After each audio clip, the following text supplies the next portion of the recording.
So thank you for that beautiful and moving film. It's really a joy to have all of you here. I was just expecting Ondi, so thank you, Rachel and Lisa. Mama Lisa. Mom.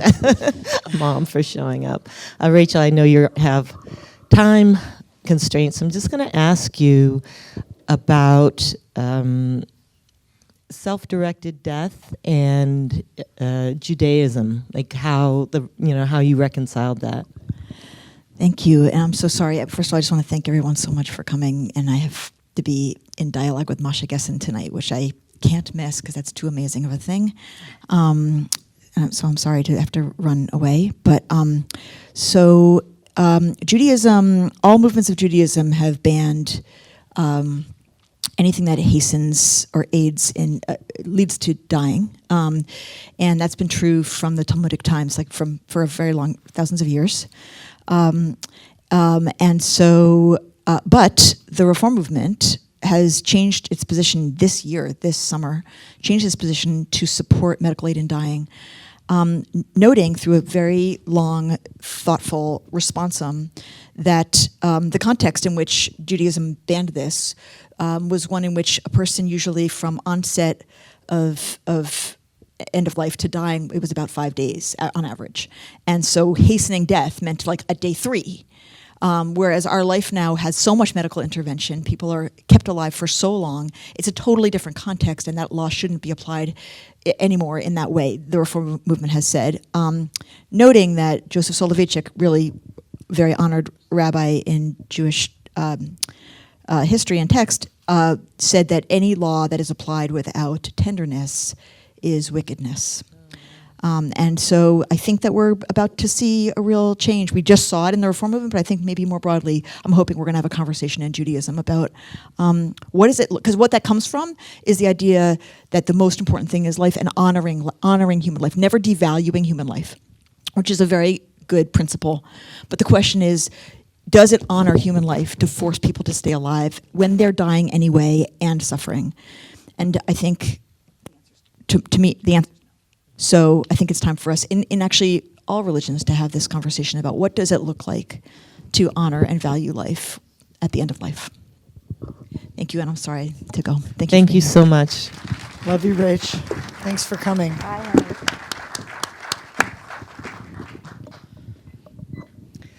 Okay, we're down a rabbi. We're down a rabbi, a very wonderful rabbi. Here she goes. Off she goes.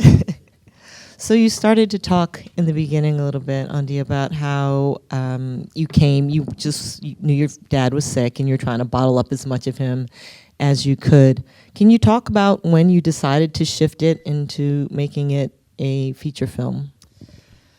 So I probably wouldn't have actually opened the footage given that Dad had died so recently, and I'd just gone through all of that. And I had cleared my calendar during that time to really be there for him and Mom and be the quarterback of his care, dealing with hospice. And so the cameras were there just sort of to make sure we didn't forget him, but they weren't the main event. Then Rachel asked me if I could cut together. She said, well, you have footage. Can you put something together, like a 5-minute memorial video? And, just some photographs. And anyway, I opened the footage, and there was Dad alive again. It was unbelievable. He was, and I was able to view it with a perspective that was more objective as I started to look at it through the eyes of these cameras and without dealing with the fact that Dad was suffering and making sure he was comfortable. He was now where he wanted to be, thanks to Death with Dignity, and I could actually go about, just watching. And what I saw was just everyone coming in and grappling with these massive issues that we all face of mortality and also how we're living. And they were learning from him. They were inspired by his fearlessness, and they were being comforted, as you saw, as he's trying to warm Benji's hand on the day of his death, and he's cracking everyone up with his wit. And I started to see that everyone was changed by coming into that room.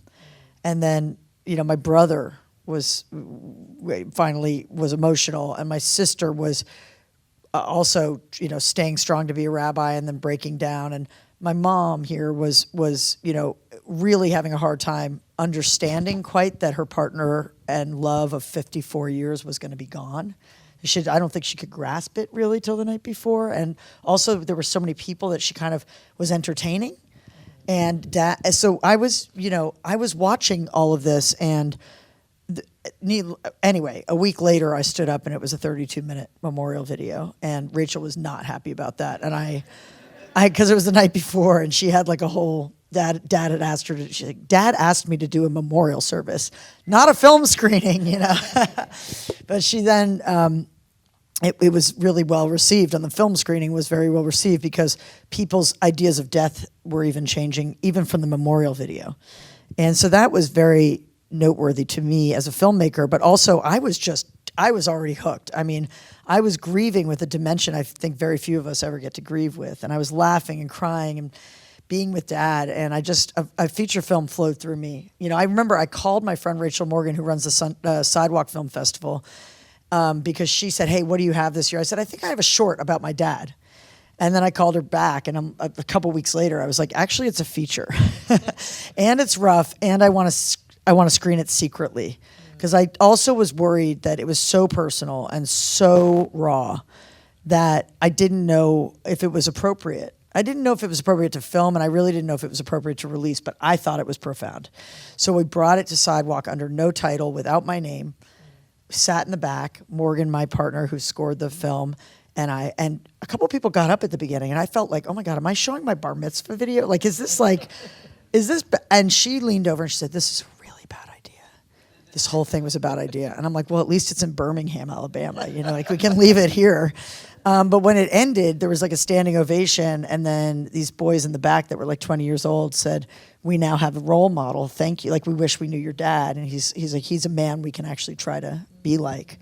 And I thought, okay, that's really important too. And I went back and finished the film in the fall of 2021. What year are we in? Yeah. Also, Mom was having her own relationship with both the memorial video and the film. Do you want to talk about that? Could she? Yeah. Because that also prompted me. I found the film very comforting. I always do. I cried a little bit tonight because I haven't seen it in a while. But I was watching it because I know Ondi. I got a link on my computer. And I would watch it maybe 4 times a week. Anytime it was late at night and I missed him and I felt lonely, I would turn it on, and it would make me feel better.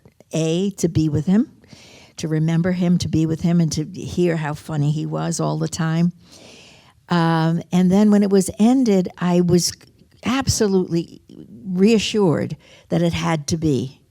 We could not let him linger any longer.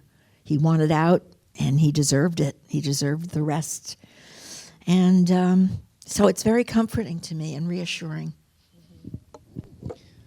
Was there any hesitation from any of your family members about participating on film? Rachel's not a big fan of cameras, though I have been filming her for years. And my job has gotten easier because, thanks to Dad, because this film, the healing power of the film has really moved her to understand filmmaking and the power of filmmaking. And so now she's allowing me more freedom when I film her, which is great. But she was saying it wouldn't be her choice. And so she said we talked to her before she came out, and I knew any process around filmmaking needed to be seamless by the time she was there. It was like, of course you could see there were cameras in the room, but you never really saw them being tended to. There was no crew. There was never really a crew. But even just switching cards and batteries, I put that Nest camera up so that I wouldn't be writing, I wouldn't be doing all the things that I normally do to maintain continuity. I just knew that I had a 24/7 camera that would allow me to reference. And thank God, because batteries ran out, cards ran out, and when Dad called Gigi to the bed, that was the only camera that was going, was the Nest camera, you know? And it was a very important moment. So, but she said, well, it wouldn't be my choice. But Dad, when I asked him, he said, I instinctively know you're on the right track, when I asked him for permission in the first place. And by then, he was really pretty committed that this all should be filmed, even his death. And Mom was comforted, I think, knowing that there would be something of him left after he was gone. And so she said, well, that's more important than what I feel.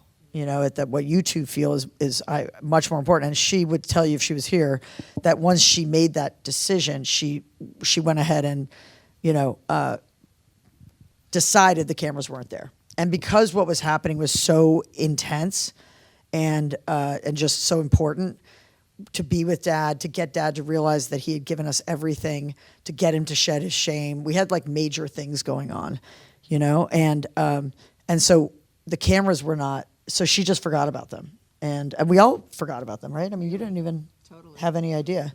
Didn't care about them. That's so interesting. I mean, they're used to me filming a lot. Also, they're yeah. You should hear my brother on the topic. He's just like, yeah. Oh, so. So I can't imagine putting together this footage, and the premise of the film sounds like such a downer, and there were lots of sniffles. We were all very moved, and there's a poignancy to it, but there's also a lot of humor. Your husband was quite rascally, very funny. And, Morgan, Doctor, your partner, the composer, did a fantastic job of, with the score that helped with the emotional resonance. But how did you navigate, just not making it too funny or too sad? I mean, I really felt like it was for me as a filmmaker, I try to take the audience on the journey that I go through.